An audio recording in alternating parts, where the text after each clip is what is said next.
अस्सलाम वालेकुम। सीखो सब कुछ में खुशामदीद। दोस्तों, आज हम कस्टमर या बायर का लेजर क्रिएट करना सीखेंगे माइक्रोसॉफ्ट एक्सेल में।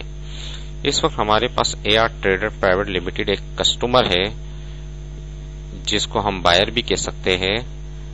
तो इसका हमें लेजर मेंटेन करना है, जिसमें लेजर में डेट आएगी, टाइप आएगी कि वो इनवाइस है या रिसिप्ट है, रेफरेंस नंबर, अगर इनवाइस है तो उसका रेफरेंस नंबर देंगे।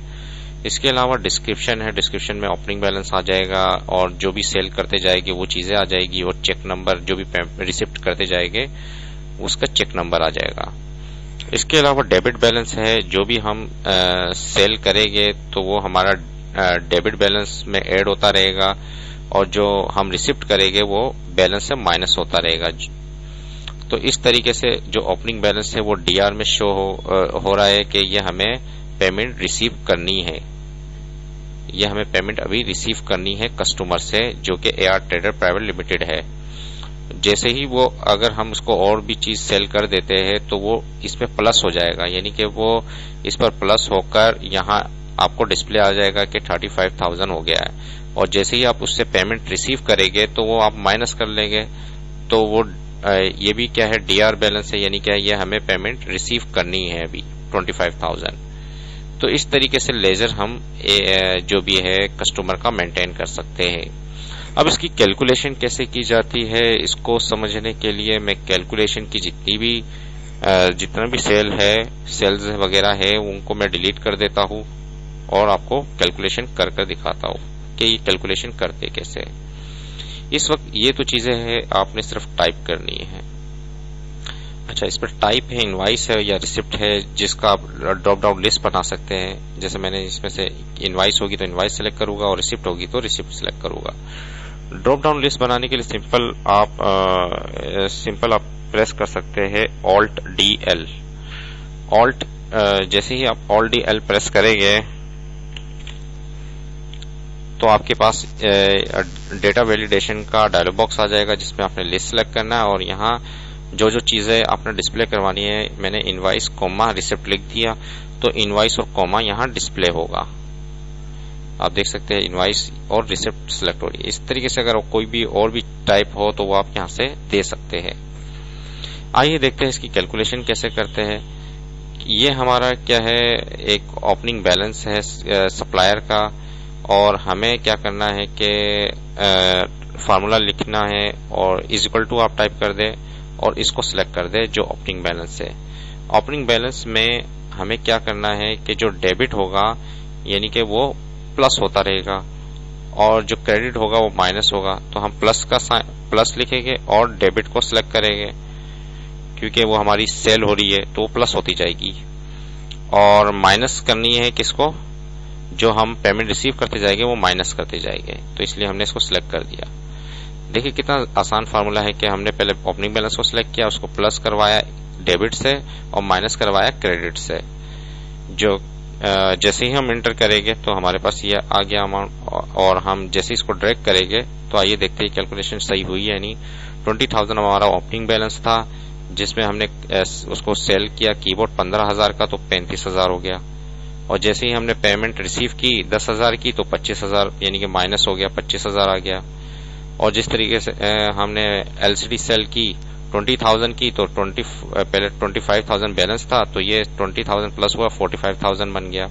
इस तरीके से हमने 15,000 की पेमेंट रिसीव की तो ये हमने माइनस किया तो 30,000 हो गया। तो देखिए कितना जबरदस्त लेजर मेंटेन हो रहा है कस्टमर का। आइए देखते हैं कि हमें ये शो करवाना है कि ये डेबिट है या क्रेडिट है। तो इसके लिए हमें क्या करना है, = प्रेस करना है और इफ की कंडीशन लगानी है। इफ ये जो सेल है बैलेंस वाला वो अगर = हो 0 के तो क्या शो करे, कोमा लगाकर आप शो कर दे कोटेशन में नील, फिर कोमा लगाए, फिर उसके बाद हमें एक और इफ की कंडीशन लगाना है जिसमें इसी सेल को सिलेक्ट करना है, अगर वो बड़ा होगा ग्रेटर देन होगा 0 के तो क्या शो करे, कोमा लगाकर कोटेशन में आप शो कर दे कि वो डेबिट शो करे। अदरवाइज कॉमा लगाकर अगर ये ना हो तो क्रेडिट शो करे, अगर वो माइनस में होगा तो क्रेडिट शो करेगा। और ब्रैकेट को क्लोज कर दें और क्लोज कर दें। जैसे ही आप एंटर करेंगे तो ये डेबिट बैलेंस आ गया। तो कस्टमर का जो भी बैलेंस होता है वो जो हमें रिसीव करना होता है तो वो डेबिट आता है, डेबिट बैलेंस कहलाता है। तो जैसे ही मैं इसको ड्रैग करूंगा नीचे की तरफ लाऊंगा तो ये सारे डेबिट डेबिट आ रहे हैं, क्योंकि ये हमें जो है वो रिसीव करने हैं पैसे, ये हमारे पास पैसे आने हैं। तो अगर फॉर एग्जांपल मैंने कस्टमर का बैलेंस यहाँ 0 हो जाता है तो क्या हुआ, नील आ गया, बैलेंस क्या हो गया, नील हो गया।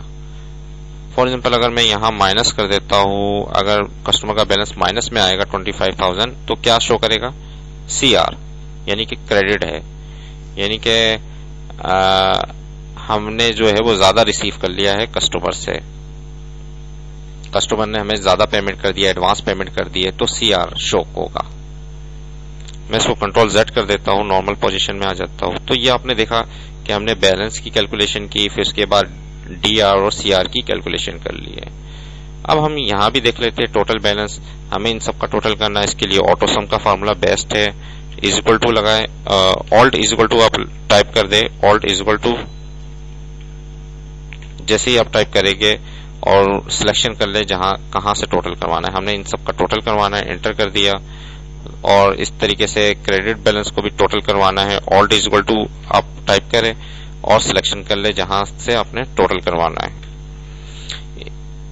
अब आपके पास डेबिट भी आ गया और क्रेडिट भी आ गया बैलेंस, और यहां आपने बैलेंस मालूम करना है तो इज इक्वल टू लगाकर इसी जो ओपनिंग बैलेंस है उसको हमने सिलेक्ट कर दिया और हमें प्लस करवाना है किसको, डेबिट को, और माइनस करवाना है क्रेडिट को। और जैसे ही हम एंटर करेंगे हमारे पास ये बैलेंस आ गया।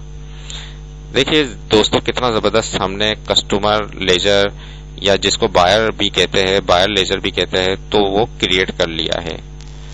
तो आप भी इसको एक्सेल की शीट में यूज करें और अपने कस्टमर के लेजर को मेंटेन करें। उम्मीद है कि ये वीडियो आपको बहुत पसंद आई होगी। लाइक और सब्सक्राइब करना मत भूलिएगा। दोस्तों आप मेरे चैनल को सब्सक्राइब जरूर कीजिए ताकि कोई भी नई वीडियो आए तो उसका नोटिफिकेशन आपको मिल जाए। Thanks for watching. Allah Hafiz.